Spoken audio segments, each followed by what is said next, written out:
Hello everyone, welcome to my channel.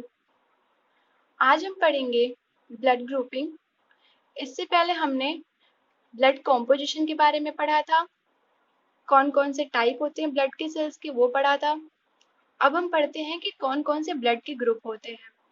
हमारे body में 4 type के ब्लड ग्रुप पाए जाते हैं, ए, बी, ए बी एंड ओ।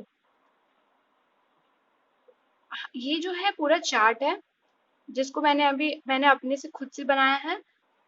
इसमें जो है एंटीजन हमारे बॉडी में पाए जाते हैं, एंटीबॉडी पाई जाती है। एंटीजन के बेसिस पे हमारे बॉडी में एंटीबॉडी जो है वो वर्क करती हैं। अगर हमारे बॉडी में एंटीजन ए है तो उसकी अगेंस्ट में एंटीबॉडी बी जो है वर्क करेंगी। अगर एंटीजन बी है तो उसके अगेंस्ट ए वर्क करेगी। अगर ए बी है तो नील मतलब वो ओ जो एंटीबॉडी है वो वर्क करेगी। और अगर हमारे बॉडी में एंटीजन प्रेजेंट है, अगर वो ओ है या कोई भी नहीं है, तो उसके अगेंस्ट में ए और बी जो है वो एंटीबॉडी हमारी या तो ए होगी या तो बी होगी, वो अगेंस्ट में उसके हेल्प करेगी। जो हमारे बॉडी में डोनर ग्रुप होते हैं, या तो ए हो सकता है या ओ हो सकता है, या तो बी हो सकता है या ओ हो सकता है, या ए बी दोनों साथ में हो सकते हैं, या ए हो सकता है या बी हो सकता है, या फिर ओ। जैसा कि हम जानते हैं कि यूनिवर्सल डोनर होता है ओ ग्रुप, जो कि सारे ब्लड ग्रुप को ए हो चाहे बी हो या ए बी हो, इन सबको वो ब्लड दे सकता है, डोनेट कर सकता है।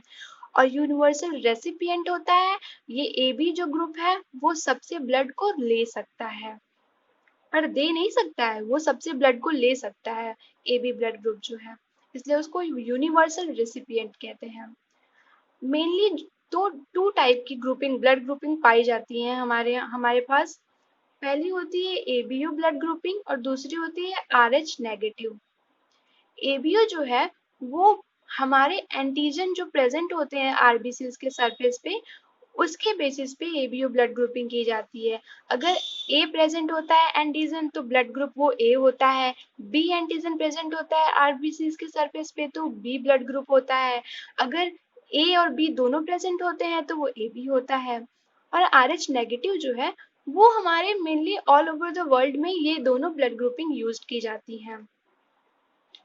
अब है इरिथ्रोब्लास्टोसिस फिटालिस। आपने इसके बारे में काफी सुना होगा कि एक रिसस मंकी था जिसके ऊपर ये एक्सपेरिमेंट किया गया था। इसमें क्या होता है कि जो जो बेबी होता है, जो प्रेग्नेंट वुमेन होती हैं, उनके जो फीटस होते हैं, उनके आरबीसीज का डिस्ट्रक्शन होने लगता है। Due to what? Due to Rh negative blood group from mother. जो बॉडी में मदर के बॉडी में जब आरएच नेगेटिव ब्लड ग्रुप होगा और जो फीटस है उसका आरएच पॉजिटिव होगा, एंड अगर जब दोनों के ब्लड जो है जब अगर लीक करके मैच हो जाएंगे, अगर बॉडी में मिल जाएंगे, तो उसकी वजह से क्या होगा कि बेबी का जो है जो फीटस है उसके जो आरबीसीज हैं वो डिस्ट्रक्ट होने शुरू हो जाएंगे, जिसकी वजह से फीटस की डेथ हो जाती है। इसी को कहते हैं इरिथ्रोब्लास्टोसिस फिटालिस। अब हम पढ़ेंगे मैकेनिज्म क्या है ब्लड कोआगुलेशन के। सबसे पहले ब्लड जो है वो कोआगुलेशन कराता है या क्लॉटिंग हो जाती है ब्लड में।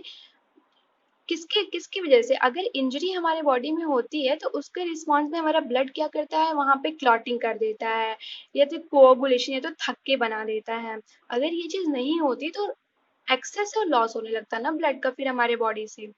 तो इसके लिए ब्लड क्लॉटिंग काफी जरूरी होती है हमारे लिए, और ये प्रिवेंट करती है एक्सेसिव लॉस को, ब्लड के होने को हमारी बॉडी से।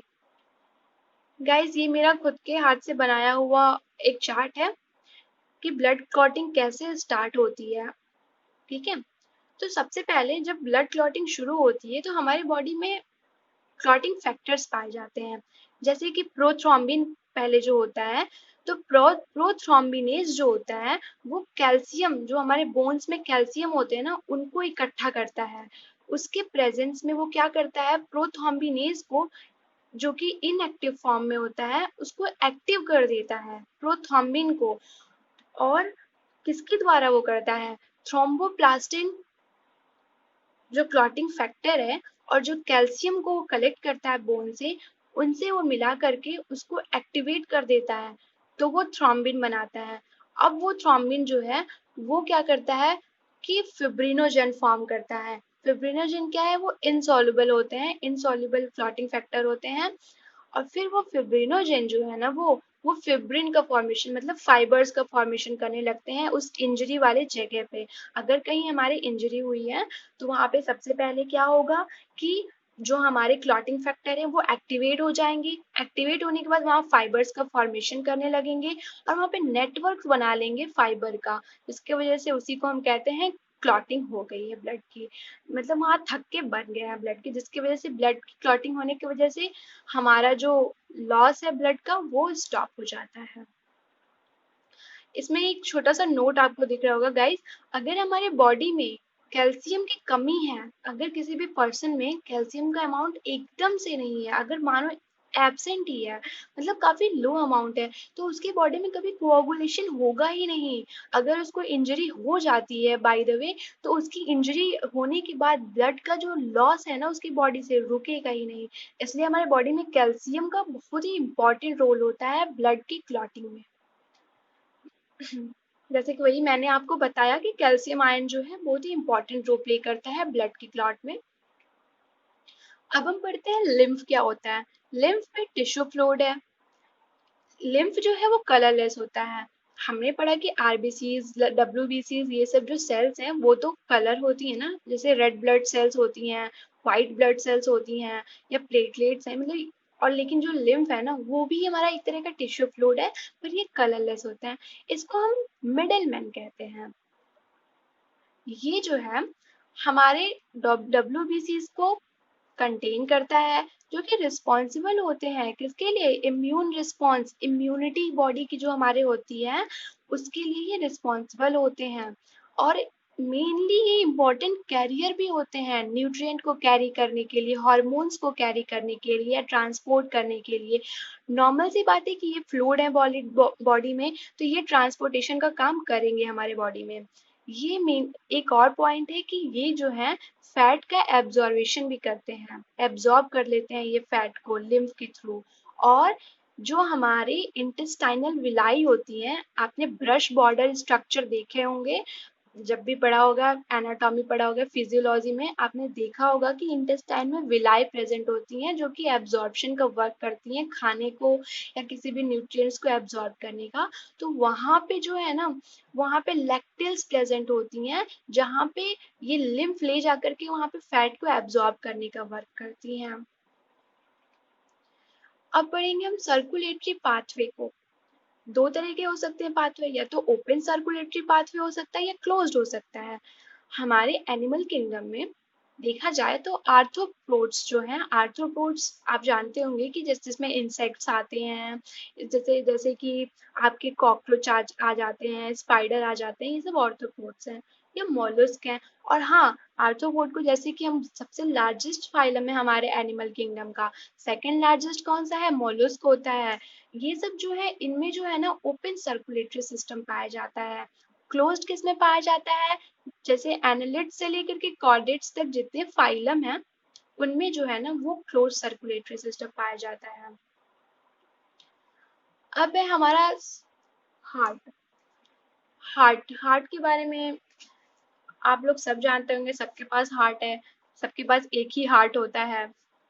अब देखिए, हार्ट जो है उसकी ओरिजिन क्या होती है, मेसोडर्मली ओरिजिन होती है। हमारे हार्ट में 3 लेयर पाए जाते हैं।